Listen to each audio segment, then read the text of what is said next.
ఈ విషయం మీకు తెలుసా? ఎలక్ట్రిక్ స్కూటీ ఇది మైలేజ్ తక్కువొస్తుందంటే చెక్ చేయాలనుకున్నా. ఫస్ట్ కీ ఆన్ చేసి చూసాను. పవర్ అయితే వస్తుంది దీంట్లోకైతే.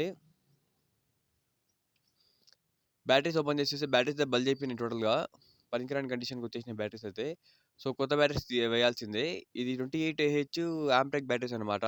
సో, ఈ 32 హెచ్ తీసుకున్నాను ఈసారి మైలేజ్ ఎక్కువ రావాలని చెప్పి. పైగా గ్రాఫైన్ బ్యాటరీస్ కాబట్టి మనకు మైలేజ్ ఎక్కువొస్తాయి ఖచ్చితంగా. ఒక 10 కిలోమీటర్స్ పైన ఎక్స్ట్రా ఎక్స్‌పెక్ట్ చేసుకోవచ్చు ఖచ్చితంగా. ఎట్లా రఫ్ యూజ్ చేసినా గూడా. కనెక్షన్స్ అయితే కరెక్ట్‌గా ఇచ్చేసినాం. ఎక్కడ లూజ్ కనెక్షన్స్ ఇవ్వలేదు. ఈ లాస్ట్ వచ్చే పాజిటివ్ వైర్‌నయితే ఖచ్చితంగా ఎంసీబీకైతే ఇవ్వాలి. ఎందుకంటే ఏదైనా షార్టేజ్ లాంటి ప్రాబ్లమ్స్ వస్తే అది ట్రిప్ చేస్తుంది సప్లైని కాబట్టి. అంతా అయిపోయిన తర్వాత క్లోజ్ చేసి యాస్ ఇట్ ఈజ్ కనెక్షన్స్ అన్నీ యాస్ ఇట్ ఈజ్‌గా సెట్ చేసి ఆన్ చేసి చూసాం ఇంకా. కీ ఆన్ చేసి చూస్తే డిస్‌ప్లే అంతా వర్క్ అవుతుంది. మామూలుగానే పవర్ వచ్చిందయితే. సో, ఛార్జింగ్ గూడా పెట్టి చూడాలి. ఏదైనా ఫాల్ట్ ఉంటే ఛార్జింగ్ చేయదనమాట. ఇలాగైతే సరిపోయింది.